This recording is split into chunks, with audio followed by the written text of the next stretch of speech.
Bismillahirrahmanirrahim. Hujan barokah ini.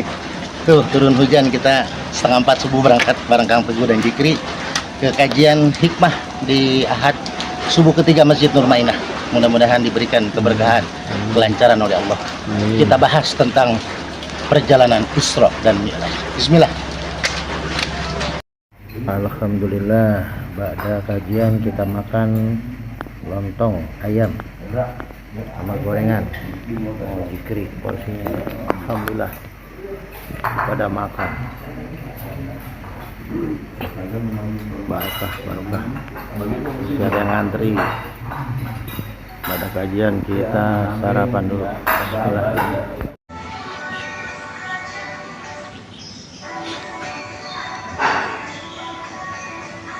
Kemarin semalam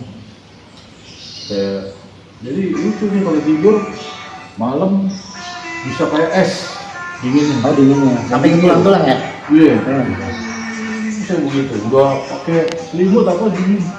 Kalau udah lama gini kan tiba-tiba basah panas. Padahal nggak pakai AC. Nggak ada. Oh, Pak Ketua harus pakai AC, udah dingin lumayan. AC Udah dingin. itu aja gara-gara cucu saya datang. Padahal nggak tinggi ya atapnya, tapi dingin ya. Desainnya bisaan itu. Oh, ini luas sih itunya, apa depannya. Aneh banget. Kan di rumah sakit orang pada kedinginan, saya basah. Ini bapak kenapa nih? Badan puasa. Oh, ini dingin banget pak. Infus berapa tahun? Berapa itu? Habis pusnya skalanya telat sih saya lihat. Dapat berapa ini? Ya nggak tahu. Di berapa hari nih, Pak? 4. Oh, 4 hari. Banyak lah ya. Jadi anak saya yang lihat. Pas lagi anaknya lagi libur sekolah nggak ngajar, jadi pada nunggu dia. Oh, yang Ramadan. Iya. Bisa gantian sama si Ipan. Nggak bisa. Itu ngobrol sama Ipan. Nggak bisa jalan. Kan Ipan yang bocor kemana? Bapak gimana? Ya, udah ini katanya. Besok yang pulang. Ipan tuh yang menikah. Iya. Bungsu. Bungsu. Juni. Juni ini ya. Juni jalan. Sewa pesawatnya. Gorontalo. Saya baru tahu ada temen yang menyumbang pesawatnya. Siapa tahu Ipan punya kenalan temannya Raffi Ahmad. Pakai ini, dupet Raffi Ahmad.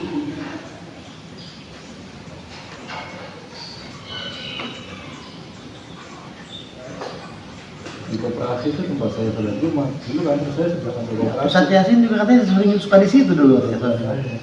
Cuman sekarang udah dipisah koperasi sama UKM. Iya, di kantor yang berdiri kan dua. Ya di atas dia khotibnya bawah. Kalau kita sembahyang dulu di situ. Ah gitu. Dekat tinggal jalan. Oh, kantor dekat ya? Iya sebelah. Oh, Pak Iskandar kan yang azan di situ kalau sholat Jumat. oh gitu. Iya, Pak Iskandar. Pak Iskandar di situ kalau jam Jumat ketemu saya. Kuningan. Saya tahun ini karena penuh jadwal saya kan, jadi nggak kebagian Kementerian Koperasi khotib Jumat. Cuman saya kajian akhirnya yang minta. Jadi kajian dulu ada Ustadz Bulguri, gemuk tuh. Iya tahu. Nah di belakang situ kan ada masjid apa dia suka di situ masjid Bulguri. Nah, terus yang suka ngajar situ Profesor Dr. Rusli Hasbi, temennya bapaknya Narwa Shihab siapa? Quraisy. Nah, Satu sekolah sama dia. terus siapa? Iya. Tapi orangnya luar biasa loh, profil nih. Nggak. Dia kalau mau ngajar dia naik bis tuh. Oh, Insya Allah. Rumahnya ditaruh buat pengajian, ini kontrak. Dulu di Kementerian Koperasi waktu saya sehat, saya pakai motor kalau Jumatan nih. Ada beberapa ustadz yang pakai motor. Itu padahal dia punya mobil, punya apa? Takut macet atau itu. Dia Ustaz Hasbi kajiannya ini ya. Tafsir Quran ya. itu bagus dia. Satu Kita angkatan diajarin- sama siap ya. Iya, satu. Mufasir masalahnya beliau. Iya, jadi diajarin sholat perang, Iya. praktek semua sholat praktek semua. Hanya dia. Pergelangan tangannya juga ya.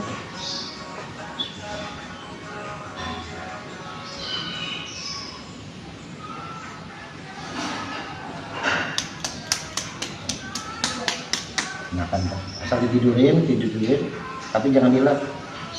Ini biarkan. Ini pantangan kalau udah dibuka saya ambil lagi. Kenapa? Ada di tas. Ini Gambarnya Anies. bukan. Gambar yang Mas Anies sudah dikasih Pak Ketua. Ustadz juga udah. Bapak 8 hamil istri. Kalau kuasa Allah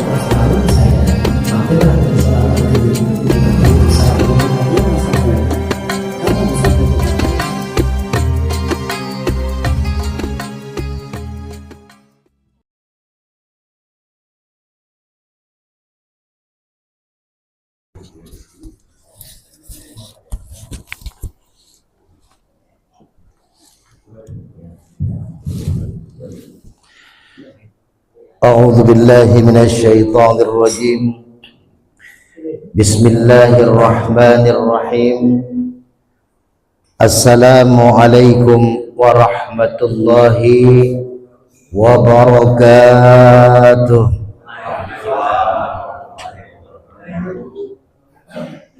الحمد لله الذي قد أعطانا نعمة كثيرة وكثيرة لنا وهي نعمة الإيمان والإسلام أشهد أن لا إله إلا الله وحده لا شريك له وأشهد أن محمدا عبده ورسوله لا نبي بعده اللهم صل على سيدنا محمد وعلى آل سيدنا محمد كما صليت على إبراهيم وعلى آل إبراهيم في العالمين إنك حميد مجيد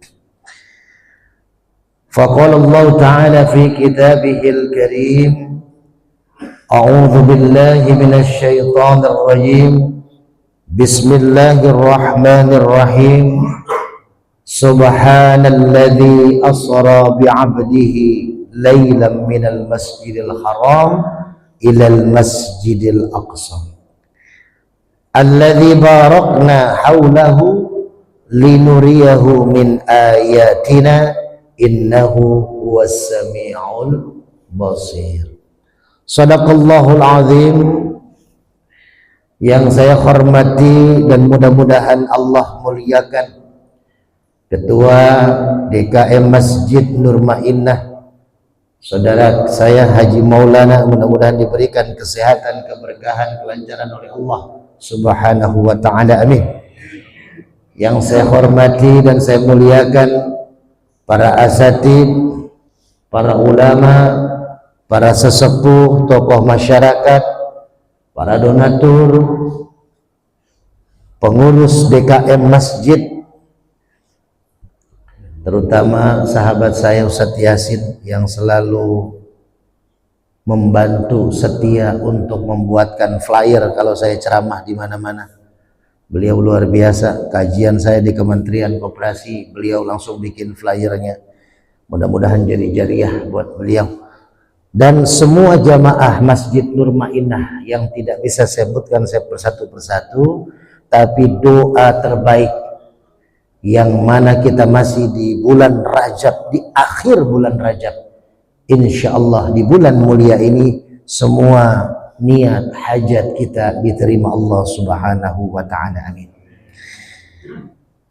Hadirin yang dirahmati Allah, puji syukur mari sama-sama kita panjatkan pada Allah Subhanahu wa ta'ala, karena subuh kali ini Allah masih memberikan kita kehidupan setelah kita tertidur pulas tadi malam, walaupun dengan turunnya hujan barokah, masih semangat untuk melaksanakan ibadah sholat subuh secara berjamaah.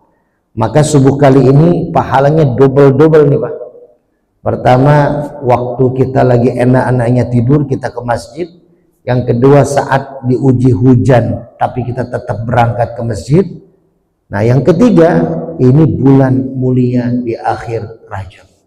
Jadi mudah-mudahan, bahkan tambah bonus yang keempat, setelah kajian kita makan bersama. Nah, ini barokahnya subuh kali ini. Mudah-mudahan Allah senantiasa memberikan kekuatan kepada kita, keberkahan kepada kita, dan ibadah kita diterima oleh Allah Subhanahu wa ta'ala. Salawat dan salam semoga senantiasa tercurah kepada pemimpin alam, Nabi besar Muhammad sallallahu alaihi wasallam, kepada keluarganya, para sahabatnya, dan mudah-mudahan kita semua yang hadir di masjid ini beserta keluarga kita tercatat sebagai umat Nabi Muhammad sallallahu alaihi wasallam yang nantinya akan mendapatkan syafaatul uzma dari beliau. Amin, amin ya Allah ya rabbal alamin. Bapak-bapak hadirin yang dirahmati Allah Subhanahu wa ta'ala, sebelum kita bahas tentang tema kita pada subuh kali ini, sama-sama kita baca suratul Fatihah. Kita doakan, kita minta kepada Allah di waktu yang insya Allah mustajabah ini, di tempat yang insya Allah diijabah oleh Allah ini, maka kita minta kepada Allah semoga seluruh jamaah yang hadir pada kesempatan subuh kali ini diberikan kesehatan, keberkahan, hajat-hajatnya semua, pekerjaan usahanya dilancarkan oleh Allah Subhanahu wa ta'ala. Yang sakit mudah-mudahan diberikan kesehatan, yang punya hutang mudah-mudahan dilunasi hutangnya, dan semua hajatnya, anak-anaknya soleh dan solehah, dan rumah tangganya menjadi rumah tangga yang sakinah, mawaddah, warahmah. Asyhadu an la ilaha illallah wa asyhadu anna Muhammadar Rasulullah. Raditu billahi rabba wa bil islami dina wa bi Muhammadin nabiyya wa rasulah ila hadratin nabiyil mustafa rasulillah sallallahu alaihi wasallam wa ala alihi wa azwajihi wa dhurriyyatihi syawlillahi lahum. Al-Fatihah. A'udzu billahi minasy syaithanir rajim. Bismillahirrahmanirrahim. Alhamdulillahi rabbil alamin. Ar-Rahmanir Rahim. Maliki yaumiddin. Iyyaka na'budu wa iyyaka nasta'in. Ihdinas siratal mustaqim. Siratal ladzina an'amta 'alaihim ghairil maghdubi 'alaihim waladdallin. Bapak-bapak yang dimuliakan Allah, pada subuh kali ini mudah-mudahan gak ada yang ngantuk nih. Soalnya ini saya akan mengupas, membahas tentang peristiwa Isra Mi'raj secara ilmu sains, ilmu teknologi. Ya, karena ketika dulu sahabat, mangga Ustaz, sini aja Ustaz, depan. Jadi saat dulu Rasulullah Shallallahu Alaihi Wasallam bercerita kepada sahabat, sahabat ini rata-rata meragukan cerita Rasulullah, bukan meragukan Rasulullah ya, tapi meragukan cerita Rasulullah karena tidak masuk logika, Pak. Bayangkan zaman dulu kendaraan tercepat yang paling kuda. Rasul bercerita dari Mekah ke Madinah, dari Mekah ke Masjidil Aqsa Palestina, lalu naik ke langit 1 sampai 7, lalu ke Sidratul Muntaha, lalu turun lagi ke Masjidil Aqsa, pulang lagi ke Mekah, tidak lebih dari sepertiga malam. Ya, kalau sepertiga malam bagi kita tuh jam 1 sampai jam 3. Berarti sekitar hampir 2 jaman lah. Secara logika manusia, kalau kita saat ini aja yang teknologinya udah canggih, pakai apa, pesawat jet yang paling cepat, nggak akan nyampe. Maka sahabat wajar meragukan cerita Rasulullah, bukan meragukan Rasulullah, karena ceritanya tidak masuk di akal sahabat.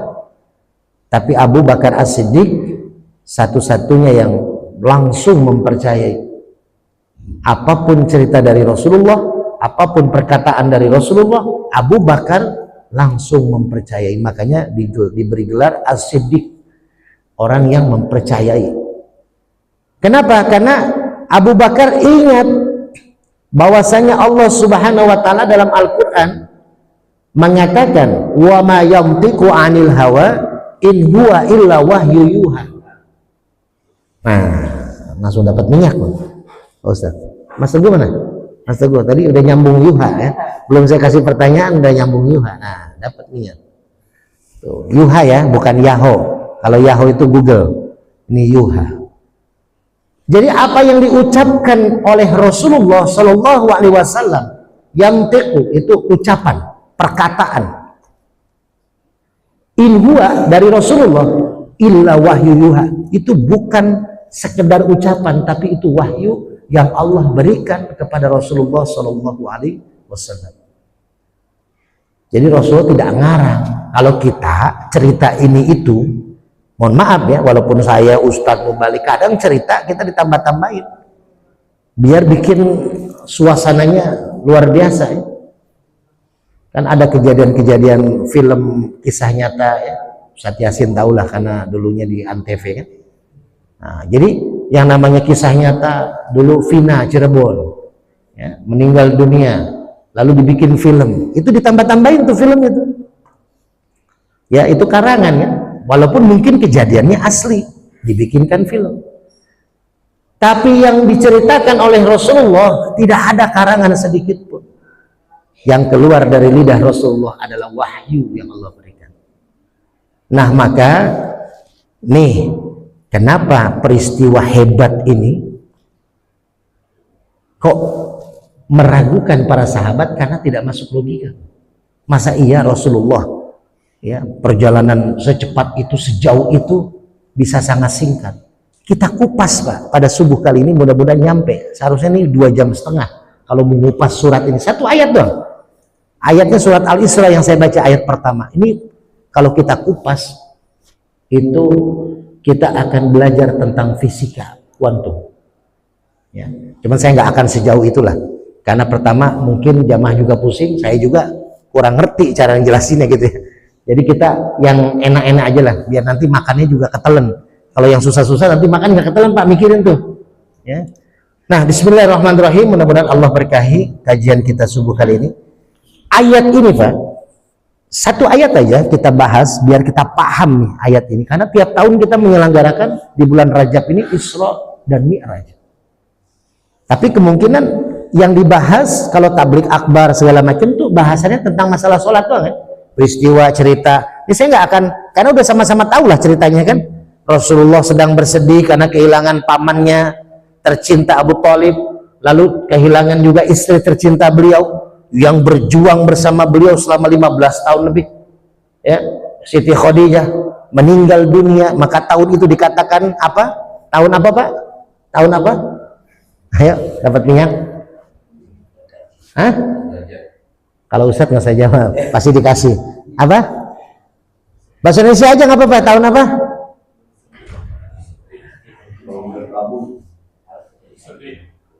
Apa berkabung? Siapa yang bilang berkabung?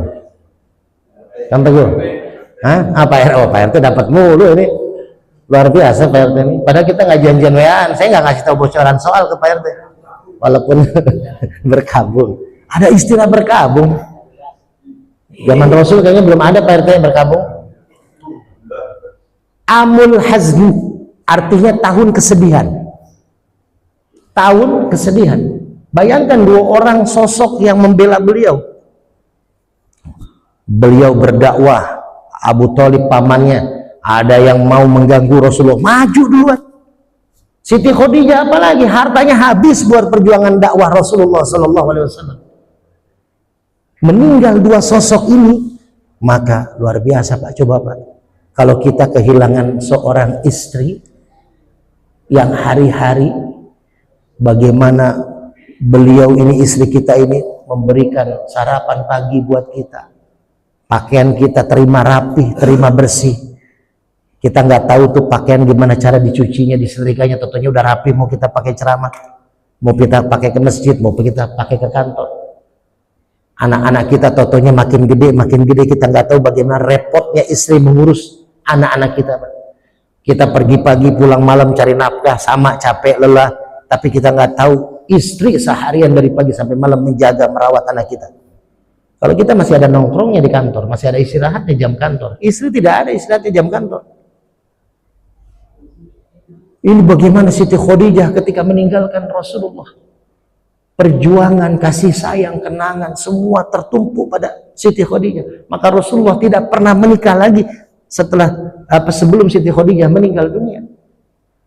sangat mencintai Siti Khadijah. Nah, itulah Allah berikan ujian dalam Al-Quran, kullu nafsin dha'iqatul maut, setiap yang bernafas pasti mati. Semua makhluk yang bernafas, bukan hanya manusia, hewan, tumbuhan, yang bernafas pasti mati. Itu sudah kodratnya. Tapi bukan itu masalahnya. Masalahnya ayat lanjutannya.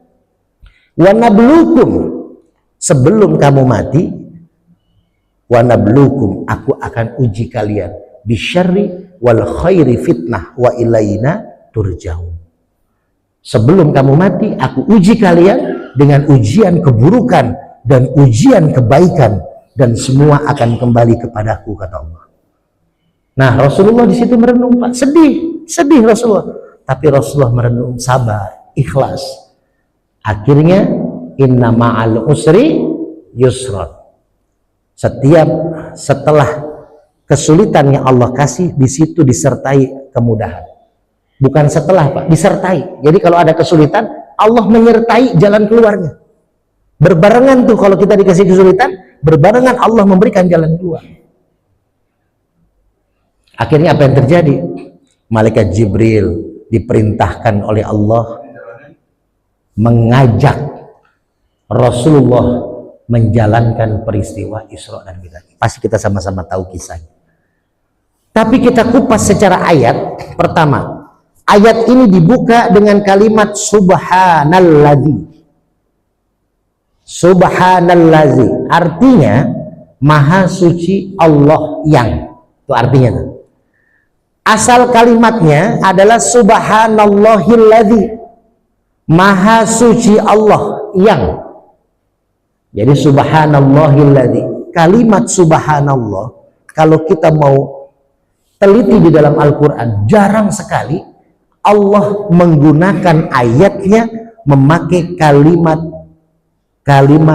yang mulia seperti kalimat subhanallah. Allah jarang menggunakan kalimat kesuciannya dalam pembukaan ayat. Kenapa Allah menggunakan kalimat kemahasuciannya subhanalladzi? Allah ingin mengingatkan kepada hambanya bahwasanya yang akan dikisahkan oleh Allah di dalam surat Al-Isra ayat pertama ini adalah peristiwa yang luar biasa. Ini adalah peristiwa yang istimewa. Makanya di kalimat di awalnya dipakai subhanalladzi. Allah menjaminkan kemahasuciannya untuk mengatakan peristiwa ini benar-benar terjadi. Bukan dongeng Rasulullah SAW. Itu pertama. Yang kedua, kenapa ini peristiwa bisa terjadi yang tidak masuk akal, perjalanan singkat padahal jauh sekali? Karena di sini kalimatnya lanjutannya asra. Asra itu artinya Allah yang menjalankan. Kalau Rasulullah berjalan sendiri mungkin tidak masuk akal. Rasulullah berjalan sendiri pakai kendaraan tercepat saat itu dari Masjidil Haram ke Masjidil Aqsa, nggak akan selesai seharian. Apalagi ke langit 1 sampai 7 Sidratul Muntaha kembali lagi. Tapi ini diperjalankan asra. Nih logikanya gini, Pak. Selasa kemarin saya ngisi kajian zuhur di Kementerian Koperasi. Karena zuhur sekarang jam 12 lewat. Nah, saya berangkat kalau takut macet kan jam 10, setengah 11 saya berangkat tuh. Dari Depok ke Kementerian Koperasi. Saya pakai gamis, Pak. Saya pakai gamis, tiba-tiba nggak tahu saya ada semut masuk ke kantong gamis saya tuh, Pak. Dari Depok ya. Dari Cimanggis masuk semut, lalu saya pergi meluncur ke Kementerian Koperasi dari setengah 11 dari Depok, setengah 12 nyampe Kementerian Koperasi. Karena masih ada setengah jam, saya buka gamis tuh, Pak. Saya mau ke kamar mandi dulu. Saya buka gamis, saya gantungin di kantor sekretariat Kementerian Koperasi. Saya gantungin, saya ke kamar mandi. Tiba-tiba, Pak, semut yang ikut saya tadi itu keluar dari kantong gamis saya. Keluar. Merayap ke tembok. lalu ketemu sama semut-semut yang ada di Kementerian Koperasi. Ketika semut yang ada di Kementerian Koperasi melihat semut yang saya bawa dari Depok, nah bertanya Pak, karena heran nih semut kok beda ya, semut Depok dengan semut Jakarta mungkin beda ya bentuknya atau bagaimana, nih kok beda nih, bukan semut-semut daerah kita nih, kata semut yang di Jakarta. Ditanya lah, mut sini mut. Nah ini bahasa semut Pak, ini mak logika kita Pak ya. Mut sini mut, kamu asalnya dari mana? Kok beda sih, perawakannya beda ya. Kata semut yang dari Depok, saya dari Depok, dari Cimanggis. Oh dari Cimanggis Depok. Kapan kamu datang dari Depok? Tadi 10:30 berangkat, 10:30 siang. Nah ini 11:30, 1 jam kamu sampai Jakarta dari Depok. Ah nggak bakal lah. Ini semut yang dari Jakarta, dia berpikiran pakai logika semut. Berpikiran pakai logika semut. Mana bisa semut kecil yang jalannya lambat ya, dari Depok jalan kaki semut ke Jakarta, ke Kuningan cuma 1 jam. Ini pakai logika semut. Nah si semut yang di Jakarta ini nggak tahu semut dari Depok ini saya yang bawa, bukan jalan sendiri, saya yang bawa, ngikut di gamis saya. Paham Pak? Paham logikanya ya? Rasulullah itu nggak berjalan sendiri, diperjalankan. Asra. Ini kan banyak nih yang, apalagi yang orang-orang yang memang tidak menyukai Rasulullah saat itu. Wah, bilang Rasulullah itu tukang ngarang, tukang dongeng. Kalau sahabat walaupun meragukan cerita Rasul, tapi tidak tetap masih takzim kepada Rasulullah. Tapi pada akhirnya ayat ini turun ya, sahabat semua percaya. Ini jawaban buat orang-orang yang mengatakan Rasulullah itu menghayal, dongeng. Kenapa? Karena diperjalankan. Kalau Allah mau Pak, kun fayakun. Tiba-tiba Ustadz Yasin lagi zikir di Masjid Nur Mainah ba'da subuh.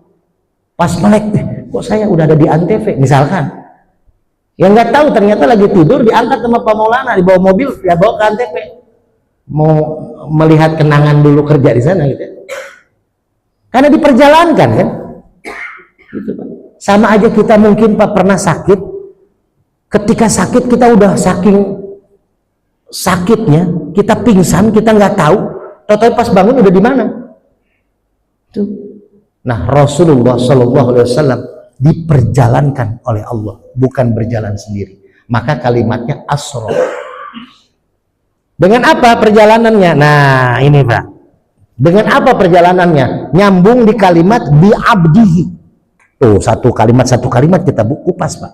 Jadi Al-Quran ini kita nggak usah bahas 10 ayat, 20 ayat, tapi kita nggak paham. Satu ayat tapi kita pahami secara kalimat per kalimat Pak. Biar kita makin mengena ketika kita membaca ayatnya dalam sholat. Oh iya ya, subhanalladzi, wah kita ingat nih Maha Suci Allah. Asra yang menjalankan bi'abdihi. Nah kita masuk nih. Ini menarik nih Pak, kalimat bi'abdihi. Kalimat bi'abdihi asal kalimatnya adalah bi Muhammadin. Jadi ayat ini harusnya subhanallahilladzi asra bi Muhammadin. Maha suci Allah yang telah menjalankan Nabi Muhammad. Karena yang berangkatkan Muhammad. Kenapa bi abdihi? Kenapa hamba? Allah menyebut Nabi Muhammad hamba, bukan nama. Nah, inilah rahasia bahwasanya perjalanan Isra Mi'raj ini perjalanan yang memang terjadi. Karena dulu ada yang mengatakan, dulu nih orang-orang yang ingkar kepada Rasulullah, Rasul itu bercerita itu karena mimpi. Rasulullah tidur mimpi bahwasanya diajak sama Jibril Masjidil Aqsa, langit 1 sampai 7, Sidratul Muntaha pulang. Jadi ruhnya aja mimpi. Kan kita gitu Pak, tidur nih. Pernah nggak kita tidur, tapi kita mimpi lagi di kampung halaman? Kita tidur nih di Cilodong, tapi kita mimpi lagi di Kalimantan. Kita mimpi lagi di IKN. Kita mimpi lagi di Aceh, membantu korban relawan. Ya alhamdulillah nih Pak, nyampe nih minyak Al-Hikmah yang ketiga. Pertama 40 botol nyampe ke Aceh, bencana, alhamdulillah ada videonya, orang-orang sangat cocok yang diare segala macam korban banjir. Kedua, melalui Mas Anies Baswedan saya kirim 101 botol ketika beliau ke Aceh. Dan sekarang Ustadz Surya berangkat dari Depok ke Aceh untuk membawa minyak Al-Hikmah juga. Jumlahnya 41 botol bersama Ustadz Dery Sulaiman. Saya kasih juga minyak wangi buat perjalanan relawan di sana. Jadi kita mimpi, kita tinggal di Cilodong, tapi kita mimpinya di mana-mana. Nah itu ruh tuh. Makanya ada namanya tata krama orang bangunin tidur. Kalau di pesantren itu diajarin Pak. Kalau bangunin tidur Pak, makanya kenapa Bapak lagi tidur nih, tiba-tiba dibangunin sama istri, dikagetin. Bapak kayak bangunnya ngap-ngapan Pak ya, kayak capek kan. Nah itu karena Bapak lagi tidur, mimpinya lagi di Bogor, tiba-tiba istri bangunin. Nah, Bapak lari tuh dari Bogor tuh ke Depok. Ya, kalau nggak macet, kalau subuh sih aman. Kalau malam macet, ya lari sampai rumah, sampai Depok, sampai Jasad, ngap-ngapan kita Pak. Kenapa? Karena mimpinya lagi jauh tuh. Makanya kalau bangunin tidur mesti pelan-pelan, pelan-pelan. Nggak usah dikagetin, takut jantungnya nggak kuat. Gitu. Atau Bapak lagi mimpi bahagia, tulis tuh di sampingnya, mah jangan bangunin dulu lagi mimpi gitu ya. Nah itu Pak. Kadang baru nanggung mimpi ya kan, nah, lagi mau naik jabatan tiba-tiba dibangunin sama istri, gak jadi naik jabatan kata dia. Iya Pak. Jadi Rasulullah itu dulu dianggap sebagai mimpi kisah. Makanya Allah menggunakan kalimat bi'abdihi. Kenapa menggunakan kalimat bi'abdihi? Karena Pak, kalau pertama nih makna bi'abdihi artinya Rasulullah diperjalankan oleh Allah itu dengan jasad dan ruh. Yang namanya hamba berarti kan manusia. Hamba ini kan orang yang abdun, orang yang beribadah. Kalau orang yang beribadah berarti kelihatan jasadnya, fisiknya, orang ini masih hidup. Kalau bi Muhammadin bisa jadi Nabi Muhammad sedang tidur atau Nabi Muhammad sudah meninggal, berkabar melakukan peristiwa Isra Mi'raj. Tapi kalau abdun, hamba itu apa? Patuh Pak, nggak ada istirahatnya. Makanya kalau orang yang sudah mengaku dirinya sebagai hamba, dia akan patuh dan tunduk kepada Allah. Lihat ART kalau zaman sekarang, kalau dulu kan pembantu. Zaman dulu kan luar biasa Pak. Majikan belum bangun, pembantu sudah bangun. Majikan sudah tidur, pembantu belum tidur. Sekarang kebalikannya Pak. Majikan bangunin ART. Bahkan majikan nyariin ART, kemana nih ART nggak pulang-pulang, nongkrong kan gitu. Sekarang udah perubahan zaman. Karena namanya abdun seperti hamba sahaya, nurut Pak. Bilal bin Rabah sebelum dimerdekakan oleh Rasulullah SAW, beliau hamba sahaya. Disuruh apa aja mau Pak. Namanya hamba. Kita ini kan hamba, budak kantor. Disuruh apa aja sama pimpinan, ya mau. Kalau enggak dipecat kita, dapat SP 1, 2, 3. Itu. Makanya mudah-mudahan yang hadir di sini semua jadi pengusaha. Jadi kita nggak bekerja sama orang, nggak disuruh-suruh sama orang. Gitu. Kenapa? Kalau jadi hamba, jadi anak buah, harus nurut sama majikan. Nah, ketika seorang hamba nunduk, patuh, berarti dia masih hidup kan, jasad dan fisik. Kalau namanya hamba, yang namanya pembantu, namanya ART, tiba-tiba sudah tidak ada atau lagi tidur, ya nggak bakal dikatakan hamba, karena dia sedang tidak ngapa-ngapain, jasadnya nggak bisa apa-apa. Makanya peristiwa ini disebutkan Rasul sebagai hamba karena perjalanannya Rasulullah SAW menggunakan jasad dan ruh. Ini pertama Pak. Yang kedua, Allah ingin menegaskan bahwasanya Rasulullah sudah benar-benar diaku hamba oleh Allah. Sekarang saya mau nanya Pak, Bapak hamba Allah bukan? Hamba Allah ya Pak? Kita hamba Allah. Kata siapa? Kata kita. Tapi kalau kata Allah belum tentu. Kita bisa saja bilang saya kenal sama Pak Jokowi, Tapi yang jadi masalah Pak Jokowi kenal nggak sama kita? Kan gitu. Kalau kita yang berucap itu murah, tapi kalau Allah yang berucap itu mahal. Saya hamba Allah, tapi kata Allah, kamu bukan hamba saya, kamu nggak nurut sama saya. Karena seorang hamba anta'budallah ka'annaka tarah, fa illam takun tarah ka'annahu yarah. Itu hamba yang sudah menuju ke ihsan, hamba yang udah patuh banget sama Allah. Ibadah seakan-akan melihat Allah. Nah, kadang kita nih Pak mengaku kepada Allah sebagai hambanya, tapi kita tidak melakukan seperti hamba. Makanya dalam Jumatan selalu diingatkan sama khotib tuh kan. Apa yang diingatkan sama khotib? Kalimatnya apa Pak coba Pak? Ayo kasih minyak. Ittaqallah haqqa tuqatih wala tamutunna. Ittaqullah, takwa. Nah, satu lagi nih. Takwa itu apa Pak? Takwa itu apa? Kan ada tuh khotib suka nyebutin. Saya juga waktu khotib di sini kan nyebutin. Imtisalu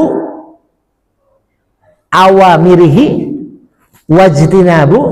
Nah, pending dulu dah. Imtisalu awamirihi wajtinabu nawahi, itu adalah takwa.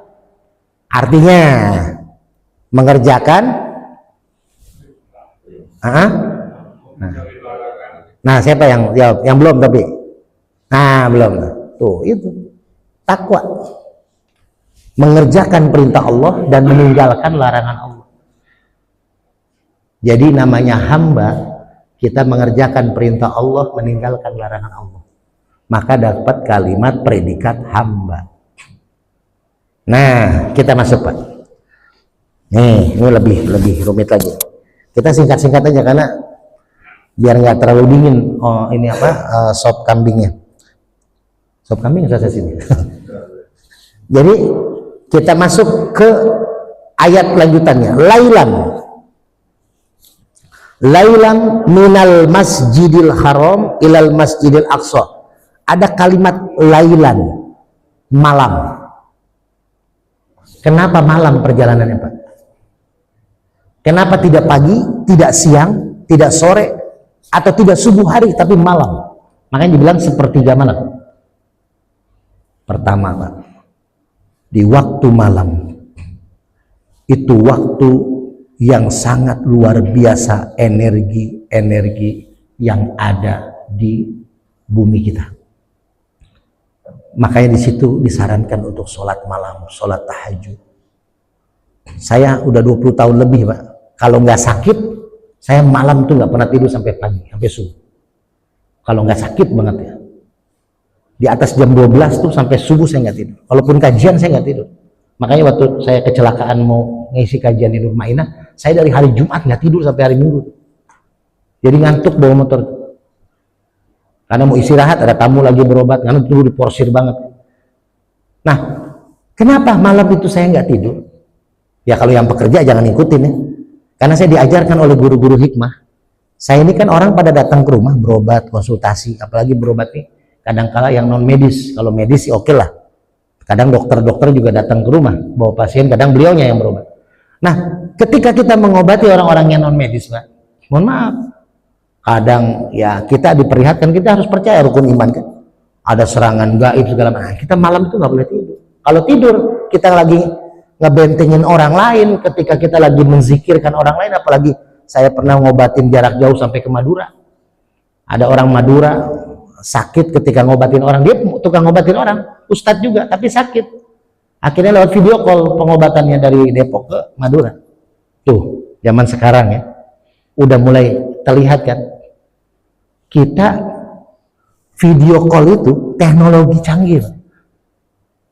Dalam artian saya di Depok mengobati orang di Madura lewat video call sama Ustadz Jamal Sukmajaya, ketua DMI, beliau punya kakak sakit di Madura.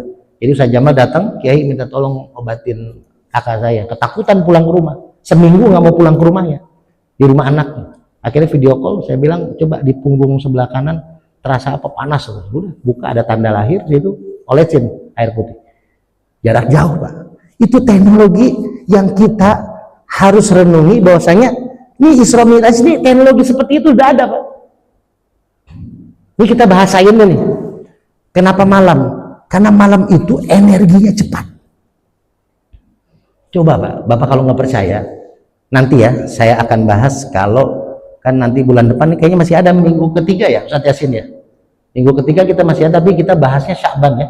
Karena kan persiapan menuju Ramadan. Nanti ada lebaran insya Allah kalau kita ada umur, ada waktu bertemu lagi, saya akan bahas tentang kenapa doa di depan Ka'bah mustajabah. Kenapa doa di depan Ka'bah mustajabah? Nanti ada di situ tuh Pak. Rahasianya ada 4. Dan itu bisa dipraktekkan di rumah kita. Di masjid kita. Salah satunya apa? Rumah kita Bapak tes tiap malam zikir di sepertiga malam. Di antara jam 1 sampai jam 3. Banyak jamaah-jamaah saya tuh yang saya pandu zikir 41 malam di rumahnya, bikin musola kecil. Kalau memang nggak ada ruangan musola dia pakai sejadah, tapi baiknya dia punya ruangan khusus Pak. Dan jangan pakai triplek, pakai batu, disekat pakai batu, bikin musola kecil aja walaupun cuma ukuran 1 sejadah. Buat apa? Buat zikir malam, bukan buat sholat wajib Pak. Sholat wajib masjid, apalagi laki-laki. Untuk sholat malam jam 1 sampai jam 3 minimal 15 menit lah. Nggak usah harus sejam, 2 jam, 3 jam, nggak usah. Kita bangun jam 2 ya, diniatin kalau tidur dulu ya, sholat taubat 2 rakaat, sholat hajat 2 rakaat, kalau udah tidur sholat tahajud 2 rakaat. Zikirnya apa Ustadz? Yang biasa aja, nggak usah banyak-banyak. Kalau mau nanti minta Ustadz Yasin atau Pak Haji Maulana saya kirim zikir hikmah dari Quran. Ada buat benteng hikmah, buat ketenangan hati. Coba itu aja pakai. Ya Jabbar ya Kohar buat benteng kita Pak. Kalau ada energi negatif, ada saya ngobatin di Beji itu, satu rumah dilempari bola api kalau malam. Kita bentengin dengan ya Jabbar ya Kohar, Asmaul Husna. Tiap malam zikir 1000 kali ya Jabbar ya Kohar ya Jabbar. Paling berapa menit? Tapi sholat dulu tuh, syahadat dulu, kita zikir, baru tutup sholawat. Lakuin 41 malam di rumah kita Pak. Itu bisa ngobatin orang kita di situ Pak. Di ruangan itu. Kalau ada anak sakit, istri rewel, nah kalau istri rewel nggak bisa tuh, harus pakai duit tuh. Anak itu beda lagi tuh, penyakitnya beda lagi tuh. Ajak ke mall itu ya, ajak ke mall kalau istri sakit Pak, itu sembuh langsung. Makanya saya paling sayang sama istri Pak. Itu saya kalau ke mall sama istri saya pegang tangannya. Kalau saya lepas kemana-mana ngambil barang, makanya saya pegang terus tangan istri. Sayang saya sama istri. Di dompet saya ini Pak, di dompet saya ini foto istri saya gede banget. Kenapa? Karena saya membuat motivasi. Jadi ketika saya punya masalah yang berat di luar, capek, lelah, habis ngobatin di luar, ya itu saya merasa aduh sudah stres lah gitu ya. Saya mau pulang ke rumah nih, saya lihat foto istri nggak jadi pulang Pak, karena yang di dompet lebih stres lagi. Makanya nggak pulang-pulang saya dulu Pak. Tanya Pak Haji Maulana, habis kajian subuh baru pulang duhur dari rumah Pak Haji Maulana. Karena saking lihat foto istri itu, semangat kita Pak nyari duit nggak pulang-pulang. Saking sayangnya Pak RT gitu dulu. Nah, kembali nih Pak. Ini sepertiga malam, lakuin tuh Pak, 41 malam. Energinya Pak tertempel di batu-batu itu. Makanya nantilah kita bahas habis lebaran. Tapi kalau yang mau nonton duluan boleh di YouTube saya Guru Hikmah Official. Itu ketika saya kajian di At-Thohir bulan yang lalu, saya nerangin tentang itu. Nanti minggu depan di At-Thohir tentang persiapan Sya'ban. Nah, lailan sepertiga malam itu rahasia pertama tuh, karena doa lebih cepat mustajabah. Yang kedua, ini berkaitan dengan masjid ilal masjid. Kenapa Rasulullah berangkat Isra dari masjid ke masjid? Nih Pak, tadi kan saya buka tuh tadi pendahuluan. Karena masjid ada energi yang sangat luar biasa tertempel di tembok-tembok masjid ini. Ini Masjid Nur Ma'inah, tempatnya enak, adem, walaupun nggak terlalu tinggi. Ya, mungkin Bapak ada rumahnya yang lebih tinggi daripada masjid ini, tapi coba Bapak rasain ketika Bapak ada masalah, duduk Bapak di rumah dengan duduk di masjid, lebih nyaman dan tenang kita di sini. Kenapa? Karena energi yang terpancar dari zikir, doa, ngaji, sholat itu nempel di tembok ini. Ini saya kupas nantilah. Karena apa? Ada seorang pendeta yang mau bikin pengobatan massal, dia nyari ruangan, ternyata dia memilih ruangan yang hanya dipakai seminggu sekali di kantor gedung itu. Kantor itu dipakai Jumatan doang, seminggu sekali, tapi energinya menempel di tembok itu. Jadi makanya rumah kita kalau pengen adem, zikirin, ngajiin Quran, nempel di tembok tuh Pak. Karena batu yang ada di tembok kita Pak, itu setelah dicek dengan alat, ini hidup nih Pak, bukan benda mati. Makanya batu aki katanya, panas nih, bukan masalah itu. Karena sering aja dipakai sholat, dipakai zikir, makanya ada, bukan khodam segala macam Pak. Ada energi yang terpancar masuk ke sini. Makanya Hajar Aswad, nah itu kupasnya nanti. Kenapa? Orang yang doa di depan Ka'bah ada Hajar Aswadnya, kenapa itu energi positif? Kenapa tahun 95 ketika berangkat haji, tahun 95, itu ada di berita, kalau Bapak mau lihat, itu ketika itu hujan besar, kenapa petir bukan menyambar Hotel Hilton yang gedungnya tinggi di samping Masjidil Haram, tahun 95. Harusnya petir menyambar gedung yang lebih tinggi, tapi kenapa petir menyambar batu Hajar Aswad yang posisinya di bawah?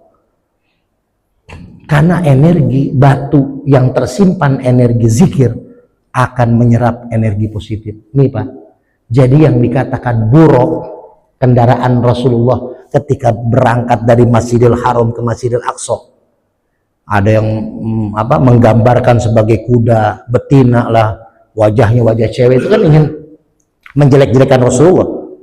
Sebenarnya buruk itu Pak, itu kendaraan sains teknologi yang amat sangat canggih, yang mungkin saat ini aja belum ada, tapi bakal ada. Bapak tahu film Star Trek? Nah, masuk ke dalam tabung, terus di tabung itu harus steril Pak, tabungnya harus steril, masuknya aja harus pakai masker, harus steril, kabel-kabelnya harus lengkap, energinya harus bagus, dia harus hitung-hitungan teknologi nuklir, fisika kuantumnya harus benar bagus. Masuk ke kotak tabung itu, kacanya pun tebal sekali, masuk orang tuh situ pakai alat, ya dibikinlah dia pindah ke, bahkan ada yang pindah tahun, dari tahun 1000 berapa ke 1000 berapa gitu, mirip. Itu kan hayalan imajinasi kan, dari tabung tiba-tiba pindah ke tabung yang satu lagi. Sekarang Bapak lihat video call, pernah nggak terbayang wajah kita di sini bisa ngobrol dengan wajah kita di Mekah dengan video call di waktu yang bersamaan? Itulah sains teknologi. Jadi buruk ini kenapa? Minal masjid ilal masjid. Karena Rasulullah kalau di luar masjid, lalu badan fisiknya dibawa oleh yang namanya alat buruk itu, ya, tidak di masjid, kan tabung buruk itu adanya di masjid. Karena energi masjid yang menguatkan jasadnya Rasul biar nggak hancur. Pak, kalau dalam fisika badan kita nih Pak, kalau lari atau ditarik oleh pesawat terbang dengan kecepatan yang memang tertentu, itu akan hancur Pak, akan menjadi debu tuh, badan kita habis, hilang.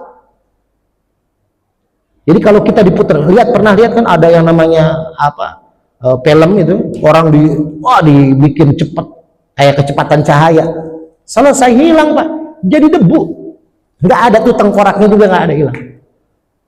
Kenapa? Rasulullah secara manusiawi kan, dengan fisik, dengan jasad Rasulullah itu Isra Mi'raj.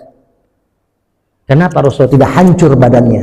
Karena Rasulullah masuk di tabung buruk yang ada di masjid.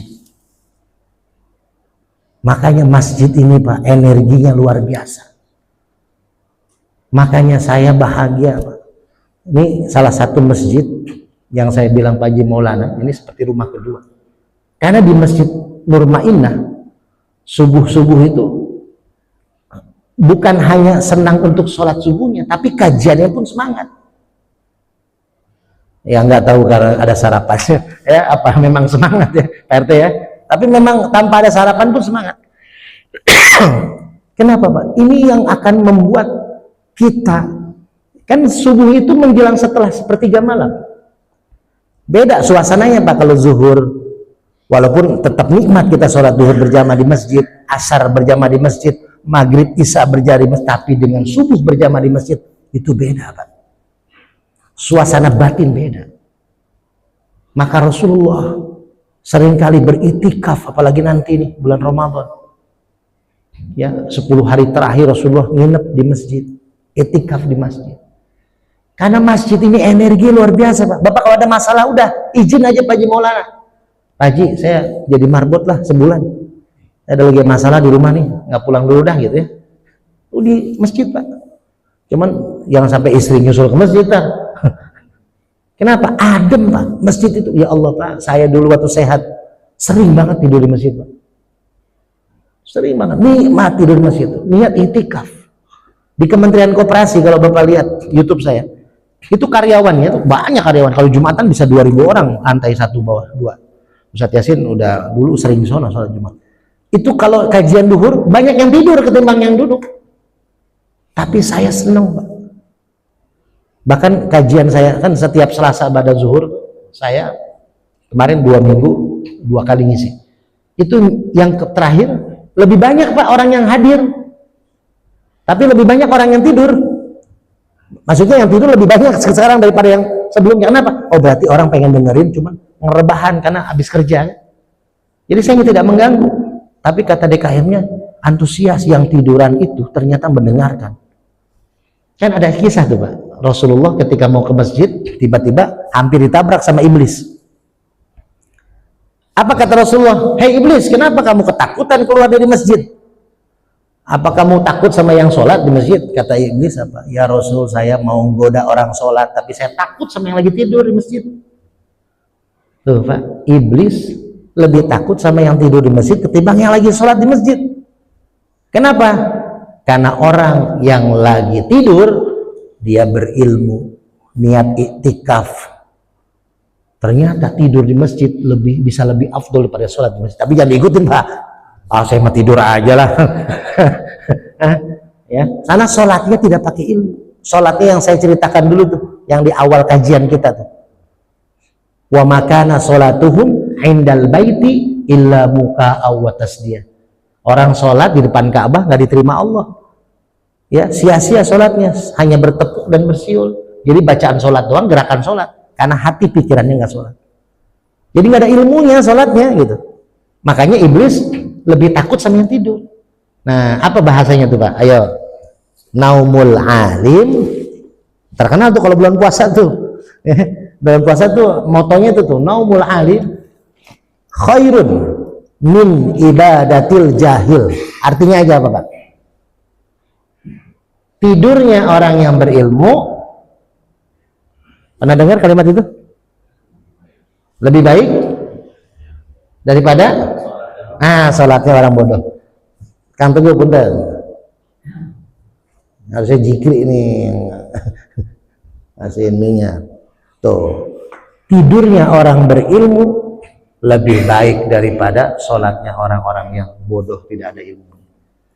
Nih kembali Pak, bahwasanya perjalanan Isra Mi'raj, Rasulullah dihantarkan, diperjalankan, didampingi oleh malaikat Jibril dan malaikat Mikail itu dengan tabung masjid yang dinamakan Buraq.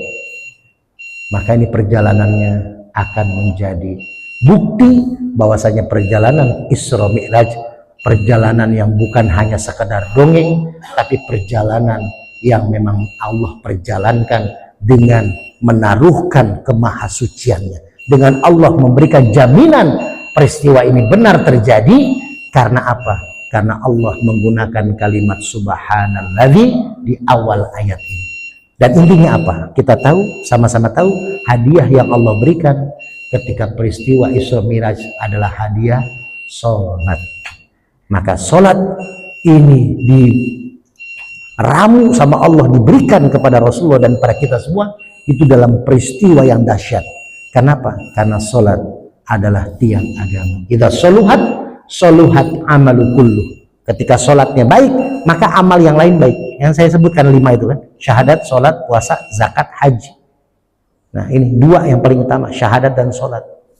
Yang saya dulu ceritain pertama awal kan, Orang Islam tidak haji, masih diterima Islamnya. Orang Islam tidak puasa, masih diterima Islamnya. Orang Islam tidak zakat, masih diterima Islamnya. Tapi kalau dua ini salah satunya lepas Islamnya. Jadi Bapak, yuk jaga sholat kita, jaga ibadah kita, perbaiki sholat kita, perbaiki ibadah kita. Doakan, mohon doanya, insya Allah saya siang ini berangkat ke Pondok Pesantren Insan Kamil Payatiman, mau mengantarkan 2 anak santri, anak saya ke pesantren. Yang satu belum bisa berangkat karena masih sakit tipes Pak, minta doanya Pak ya, minta doa Fatihah. Anak saya yang pertama namanya Muhammad Yusuf Al-Muhtasyam Permana, ini pulang dari pondok bulan Desember kemarin, sampai sekarang masih alhamdulillah sih udah nggak mau berobat gitu, nggak mau ke dokter, karena biasa anak saya dari dulu kalau sakit saya megang, jadi akhirnya habis badannya. Yang pertama tuh usia 17 tahun, saya mau ajak ke dokter, nggak mau, dokternya datang ke rumah sekalian konsultasi, dia ngasih obat, cuman masih lemes. Hari ini tetap insya Allah saya bawa ke pesantren Purwakarta untuk minta doa restu sama kiai-kiai, baru pulang lagi karena kita mau santunan juga insya Allah di Pondok Pesantren Insan Kamil Payatiman untuk santri-santri yatim piatunya. Nah, tadinya mau diantar Ustadz Saadi Pak Ketua, tapi Ustadz Saadi ada acara arisan keluarga, jadi saya alhamdulillah udah dapat pinjaman mobil, insya Allah berangkat siang ini jam 2. Minta doanya, baca Fatihah, mudah-mudahan niat semua hajat kita diterima Allah. Perjalanan saya dengan Kang Teguh nanti juga di Purwakarta ke pesantren Insan Kamil Payatiman dilancarkan, juga nanti santunannya diberikan keberkahan gitu. Nah, mudah-mudahan kita semua diberikan barokah oleh Allah Subhanahu wa taala. Al-Fatihah. A'udzu billahi minasyaitonir rajim. Bismillahirrahmanirrahim. Alhamdulillahirabbil alamin. Arrahmanir rahim. Maliki yaumiddin. Iyyaka na'budu wa iyyaka nasta'in. Ihdinas siratal mustaqim. Siratal ladzina an'amta 'alaihim ghairil maghdubi 'alaihim waladdallin. A'udzu billahi minasyaitonir rajim. Bismillahirrahmanirrahim. Allahumma shalli ala sayyidina wa habibina wa syafi'ina wa karimina wa zukhrina maulana Muhammad wa radiyallahu an sahabati Rasulillah ajma'in. Hamdan yuwafi ni'mati wa yukafi mazidah. Ya Rabbana lakal hamdu kama yanbaghi li jalalikal karim wa 'azimi sultanik. Allahumma ighfir lana ذنوبنا ولوالدينا وارحمهما كما ربيانا صغيرا. اللهم إنا نعوذ بك من البراس والجنون والجذام وسيء الأسقام. اللهم إنا نعوذ بك من عذاب القبر ومن عذاب النار ومن فتنة المحيا والممات ومن فتنة المسيح الدجال. ربنا آتنا في الدنيا حسنة وفي الآخرة حسنة وقنا عذاب النار. سبحانك ربك رب العزة عما يصفون. Salamun alal mursalin walhamdulillahi rabbil alamin. Kurang lebih saya mohon maaf. Assalamualaikum warahmatullahi wabarakatuh. Sallallahu ala Muhammad sallallahu alaihi wasallam. Sallallahu ala Muhammad sallallahu alaihi wasallam. Sallallahu ala Muhammad sallallahu alaihi wasallam. Sallallahu ala Muhammad sallallahu alaihi wasallam. Sallallahu ala Muhammad sallallahu alaihi. Makasih dulu. Sallallahu ala Muhammad sallallahu alaihi wasallam. Sallallahu ala Muhammad sallallahu alaihi wasallam. Sallallahu ala Muhammad sallallahu alaihi wasallam. Sallallahu sama-sama Pak, amin amin Pak. Muhammad sallallahu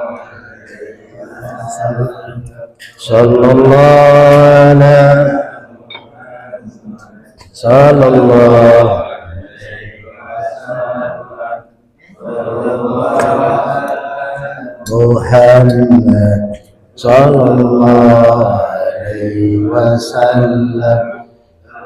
Ala Muhammad sallallahu alaihi wasallam. Sallallahu ala Muhammad sallallahu alaihi wasallam. Sallallahu ala